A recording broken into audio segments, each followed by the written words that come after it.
नमस्कार साथियों, जय हिंद, वंदे मातरम। आप सभी का बहुत बहुत स्वागत है आपके अपने YouTube चैनल एग्जाम ट्रिकी 2.0 में, जहां पर दोस्तों आज हम बात करने वाले हैं सीटेट जुलाई 2023 के बाल विकास के बहुत ही इंपॉर्टेंट क्वेश्चनों पर।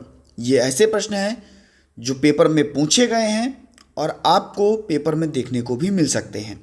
तो पहला प्रश्न आपके सामने दोस्तों यहाँ पर दिया गया है, बच्चों के बौद्धिक विकास की 4 विशिष्ट अवस्थाओं की पहचान की गई।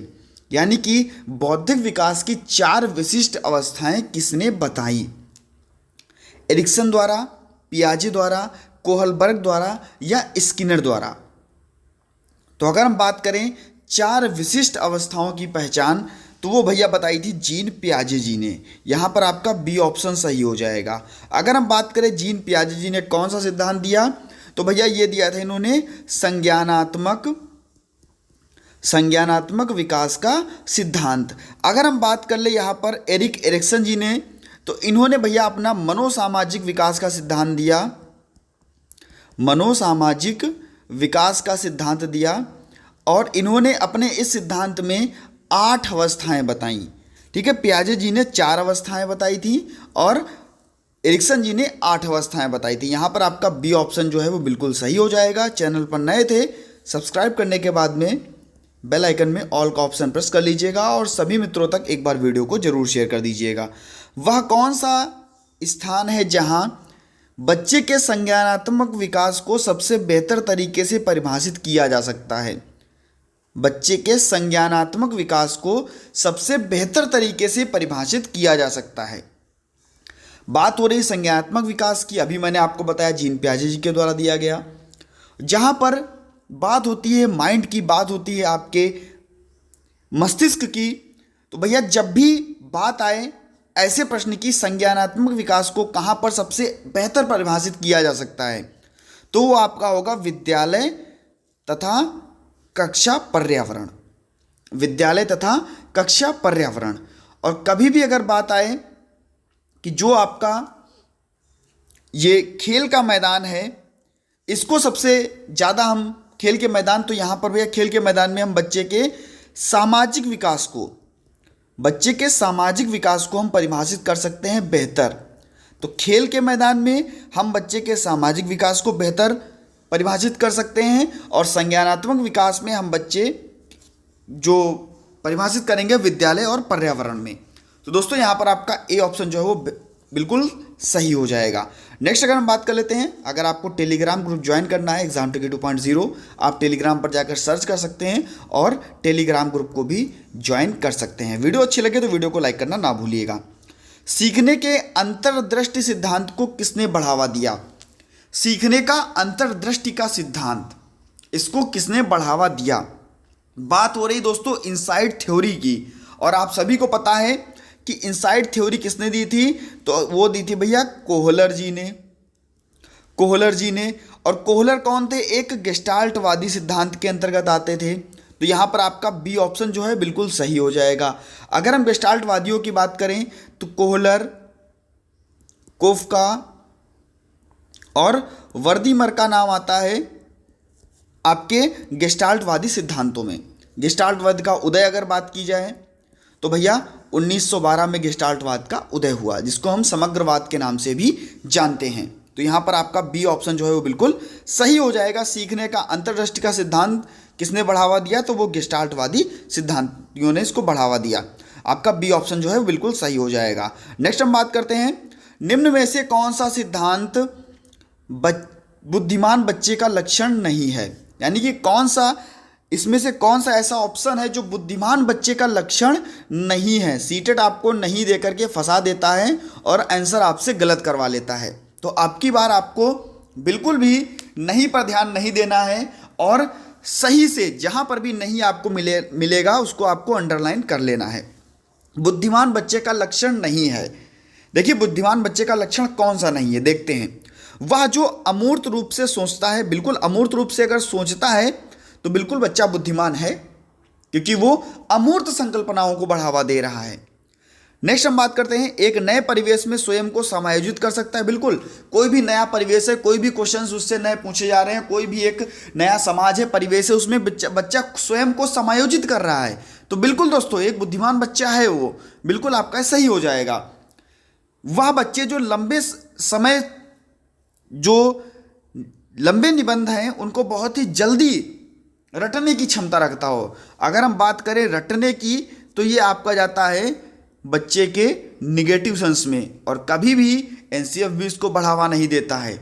तो अगर आपको याद रखना है कि अगर रटंत प्रणाली, तो भैया इसका बच्चे का लक्षण नहीं होगा। कोई भी बुद्धिमान बच्चा है, अगर वो रट रहा है चीज़ों को, तो वो बुद्धिमान बच्चे का लक्षण नहीं है। यहाँ पर आपका सी ऑप्शन सही हो जाएगा। नेक्स्ट हम बात करते हैं, वह जो प्रभावपूर्ण एवं उचित ढंग से संप्रेषण, बिल्कुल दोस्तों उचित ढंग से संप्रेषण कर रहा है, विभिन्न चीज़ों में, विभिन्न परिवेश में समायोजन कर रहा है और अमूर्त रूप से सोच रहा है, बच्चा बुद्धिमान है। लेकिन बच्चा अगर रटने पर ध्यान दे रहा है, तो भैया बच्चा बुद्धिमान नहीं है, एक बुद्धिमान बच्चे का लक्षण नहीं है। सी ऑप्शन जो है वो बिल्कुल आपका यहाँ पर सही हो जाएगा। चैनल को सब्सक्राइब करने के लिए आप सभी का दिल से बहुत बहुत धन्यवाद। और नेक्स्ट क्वेश्चन आपके सामने है, प्राथमिक स्तर पर यानी कि 1 to 5 क्लास में एक शिक्षक निम्न में से किसे सबसे महत्वपूर्ण विशेषता मानना चाहिए।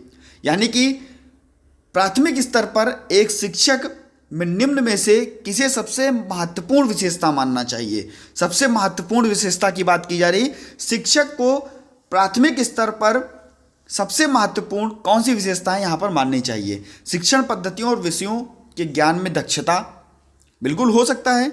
अति मानक भाषा में पढ़ने में दक्षता, बिल्कुल नहीं दोस्तों। पढ़ाने की उत्सुकता तो बिल्कुल नहीं होनी चाहिए। अगर हम बात करें कि शिक्षक अगर क्लास में धैर्य बना के रखेगा, क्लास में दृढ़ता बना करके रखेगा, तो बच्चों को बेहतर सिखा सकता है एक लगन के साथ में। तो यहां पर आपका डी ऑप्शन जो है वो बिल्कुल सही हो जाएगा। सबसे महत्वपूर्ण है शिक्षक किसी भी परिस्थिति में धैर्य बना करके रखे, बच्चों को बेहतर ढंग से सिखाए और दृढ़ता बना करके रखे क्लास में। शिक्षक अच्छा शिक्षक कहा जाएगा और बच्चे वहां पर बेहतर सीखने की ओर अग्रसर होंगे। नेक्स्ट बात करते हैं, को एक अभिप्रेरित शिक्षण का संकेतक माना गया है। को एक अभिप्रेरित शिक्षण का संकेतक माना गया है। भैया एक अभिप्रेरित शिक्षण का संकेतक शिक्षक द्वारा दिया गया उपचारात्मक कार्य, कक्षा में अधिकतम उपस्थिति, कोई ज़रूरी नहीं है। कक्षा में एकदम खामोशी, बिल्कुल खामोशी तो नेगेटिव सेंस में आपका जा रहा है।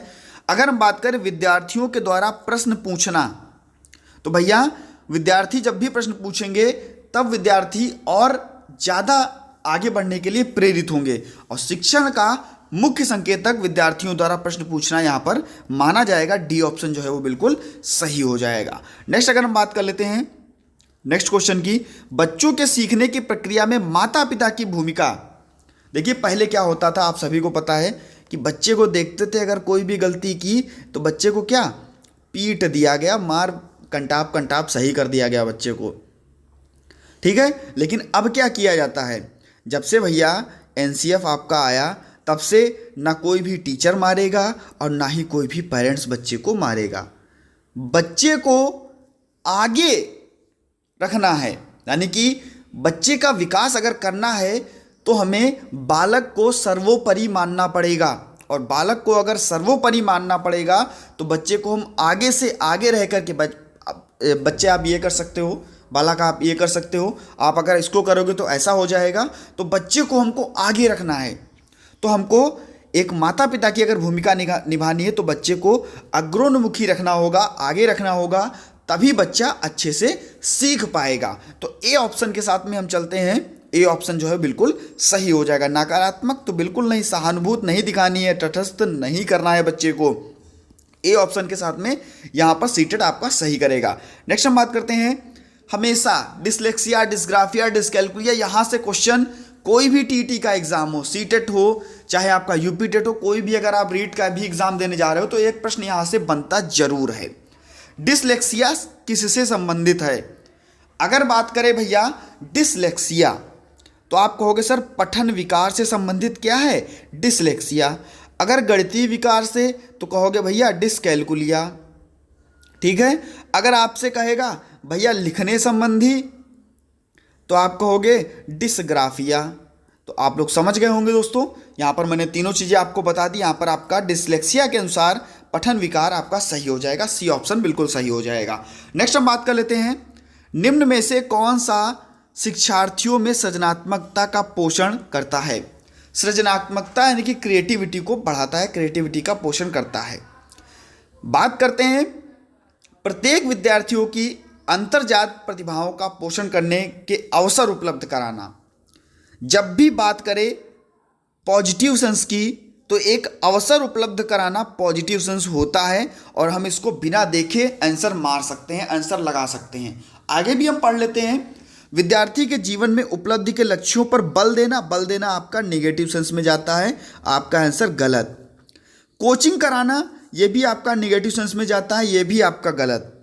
अच्छी शिक्षा के व्यवहार मूल्यों के विद्यार्थियों की शिक्षा, अच्छे शिक्षा के व्यवहार मूल्यों के लिए विद्यार्थियों का शिक्षण, तो यहाँ पर अवसर उपलब्ध कराना सबसे बड़ा आंसर, पॉजिटिव आंसर हमको लगाना है, ए ऑप्शन के साथ में हमारा बिल्कुल सही हो जाएगा। कभी कभी क्या होता है, अगर हमको क्वेश्चन नहीं भी समझ में आ रहा है, इस चीज़ को आपको याद रखना है, तो हमको ढूंढना है कि पॉजिटिव सेंस में क्या कह रहा है और नेगेटिव सेंस में क्या कर रहा है।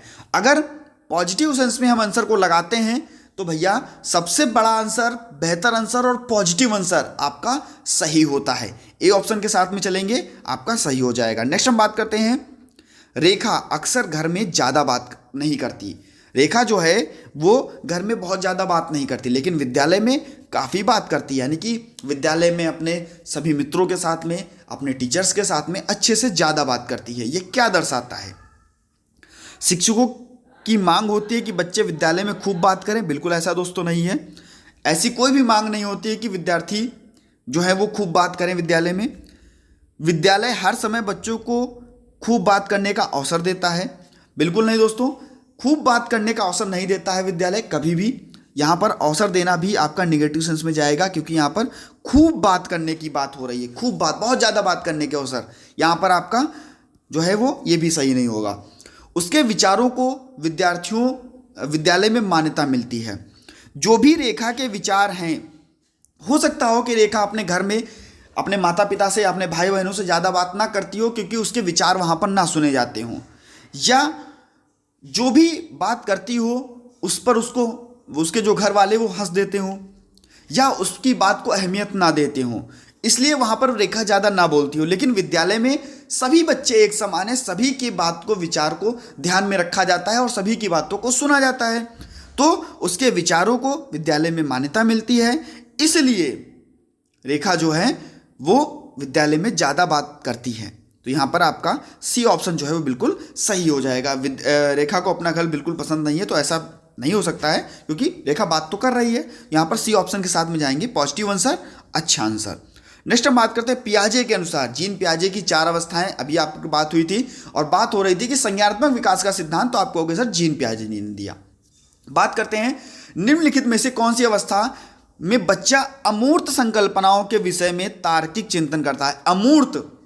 अमूर्त संकल्पनाएं जब आती हैं जब बच्चा जाता है 11 वर्ष से ऊपर, और बच्चा 11 वर्ष में कब जाएगा, जब होगी भैया औपचारिक संक्रियात्मक अवस्था। अगर हम मूर्त संक्रियात्मक अवस्था की बात कर लें तो भैया 7 से 11 वर्ष, अगर हम पूर्व संक्रियात्मक अवस्था की बात कर लें तो आपका 2 से 7 वर्ष, और अगर हम बात कर लें भैया संवेदी प्रेरक अवस्था की तो 0 से 2 वर्ष। तो यहाँ पर आपकी चारों अवस्थाएं यहाँ पर डिटेल वाइज आपको बता दी गई, और यहाँ से क्वेश्चन बनता भी है। तो यहाँ पर अगर अमूर्त संकल्पनाओं की बात होगा तो औपचारिक संक्रियात्मक अवस्था में जाएंगे, ए ऑप्शन के साथ में बिल्कुल आपका आंसर सही हो जाएगा। नेक्स्ट हम बात करते हैं, बच्चे दुनिया के बारे में अपनी समझ का सृजन करते हैं। बच्चे दुनिया के बारे में अपनी समझ का सृजन करते हैं, इसका श्रेय किसको जाता है। बच्चे दुनिया के बारे में अपनी समझ का सृजन करते हैं, इसका श्रेय किसको जाता है। पावलाव को जाता है, स्किनर को जाता है, कोहलबर्ग को, या पियाजे को। तो अगर हम बात करें बच्चे दुनिया के बारे में अपनी समझ का सृजन करते हैं, ये जाएगा भैया पियाजे के साथ में। पियाजे के साथ में। आपका डी ऑप्शन जो है बिल्कुल सही हो जाएगा। पावलाव की अगर बात करें तो भैया बात होती है शास्त्रीय अनुबंधन के सिद्धांत की। किसने दिया? तो पावलाव ने दिया। और भैया किस पर प्रयोग किया? डॉग पर प्रयोग किया। अगर हम स्किनर की बात कर लें तो भैया आपको पता है कि पुनर्वनन पर सबसे ज़्यादा प्रयोग किस पर? पुनर्वनन पर। अगर हम बात कर लें कोहलबर्ग की तो भैया कहोगे कि नैतिक विकास का सिद्धांत किसने दिया? नैतिक विकास का सिद्धांत तो ये भैया दिया आपके कोहलबर्ग जी ने। यहाँ पर हम बात करते हैं बच्चे दुनिया के बारे में अपनी समझ का सृजन करते हैं, तो यहाँ पर डी ऑप्शन आपका जीन पियाजे सही हो जाएगा। नेक्स्ट हम बात कर लेते हैं दोस्तों, बहुत ही इंपॉर्टेंट क्वेश्चन और समझ पर आधारित क्वेश्चन। एक शिक्षक को अपने विद्यार्थियों की क्षमताओं को समझने का प्रयास करना चाहिए। निम्न में से कौन सा क्षेत्र इस उद्देश्य के संबंध के साथ संबंधित है? यानी कि जो भी शिक्षक हैं विद्यार्थियों की क्षमताओं को समझने का प्रयास करें, वो किस उद्देश्य की ओर बढ़ावा देता है? तो भैया हम बात कर रहे हैं यहाँ पर मनोविज्ञान की। और कौन से मनोविज्ञान की? शिक्षा मनोविज्ञान की। बी ऑप्शन के साथ में जाएंगे। जब भी कोई शिक्षक बच्चे की समस्याओं को समझेगा और उस समस्याओं को समझने की, उसकी क्षमताओं को समझने का प्रयास करेगा, तो इस शिक्षा मनोविज्ञान के अंतर्गत जाता है। बी ऑप्शन जो है वो बिल्कुल आपका सही हो जाएगा। नेक्स्ट हम बात करते हैं सीखने की प्रक्रिया में अभिप्रेरणा, यानी कि बात हो रही है मोटिवेशन की। मोटिवेशन की यानी कि अभिप्रेरणा की। तो हम देखते हैं सीखने की प्रक्रिया में अभिप्रेरणा क्या है।